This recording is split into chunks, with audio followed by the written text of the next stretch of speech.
அமரலிங்கேஸ்வரர் கோயிலில் ஒரு அற்புதமான சிலை வடிவமைப்பும் வரலாற்று பின்னணியோடு இணைந்த கோயில் அது.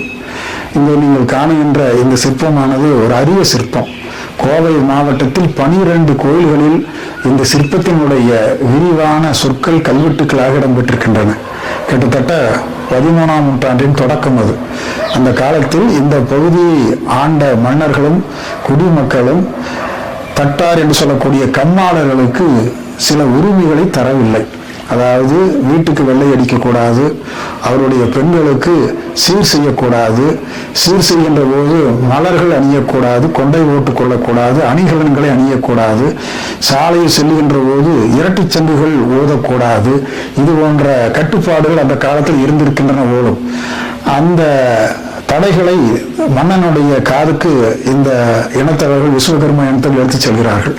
இதை கேள்வியுற்ற மன்னன் முறையாக விசாரணை செய்து, இனி என்னுடைய காலத்தில் இருந்தாவது இந்த கம்மாளர்களாகிய அத்தனை இனத்தவர்களுக்கும் இரட்டை சங்கு ஊதிக்கொள்ளவும், அவருடைய பெண்டுகளுக்கு சீர் செய்து விழா கொண்டாடவும், அவர்கள் அணிகலன்கள் அணிந்து கொண்டு மகளை அணிந்து கொண்டு மகிழ்ச்சியாக இருக்கவும், வீடுகளுக்கு வெள்ளை அடிக்கவும், உயர்ந்த வகை துணிகளை அணிந்து கொள்ளவும் ஆணையிட்டதே அந்த கல்வெட்டு காட்டுகிறது. அது கொழுமம், கடத்தூர், கனியூர், கரப்பாடி, அன்னூர் போன்ற பகுதிகளிலேயும் குறிப்பாக இடிகரையிலேயும் இந்த கல்வெட்டுகளானது மிக விரிவாக ஒரே வாசகத்தை கொண்ட கல்வெட்டுக்கள் 12 இடங்களில் இடம்பெறுகின்றது.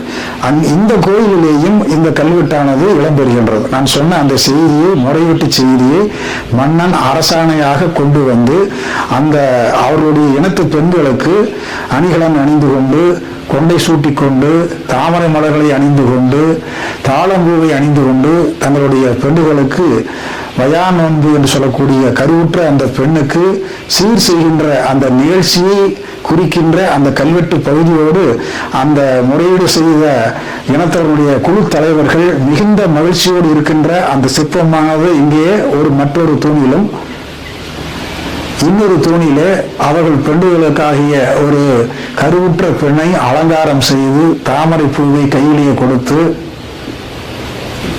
மிகச்சிறந்த அணிகலன்களை எல்லாம் அணிய செய்து, அவருடைய கணவன் அணிவித்த அந்த புலிப்பல் தாலியையும் போட்டுக்கொண்டு வயிற்றில் கருவுற்ற அந்த பெண் ஒரு மனையில் இருத்தி மிகச்சிறந்த கொண்டை அமைத்து அதன் கீழே பாருங்கள் பூ போன்ற கடைசியில அந்த முடியில கடைசியில குஞ்சம் என்று சொல்வார்கள், குஞ்சத்தை அணிவிக்க செய்து தாளம்பூ இடையிடையே சுருக செய்து மிகுந்த மகிழ்ச்சியோடு அந்த பெண்ணுக்கு உருமாலை கட்டி பூமாலை சூட்டி மிக அற்புதமாக அந்த பெண்ணை அலங்காரம் செய்து கருவுற்ற அந்த பெண்ணை மனமகிழ்ச்சியோடு வாழ்த்துகிறார்கள். இந்த காட்சியானது அந்த கல்வெட்டோடு மிகச் சிறப்பான தொடர்புடையது. ஒரு காலத்தில் அவர்களுக்கு உரிமை மறுக்கப்பட்டது.